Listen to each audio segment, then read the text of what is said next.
Pinupuri ka namin, O Diyos, Ama, Anak, at Espiritu Santo.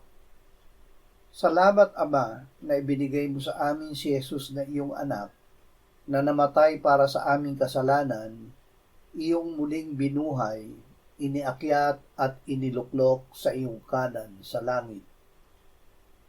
Panginoong Jesus, naparito ka sa iyong sariling bayan, ngunit hindi ka nila tinanggap.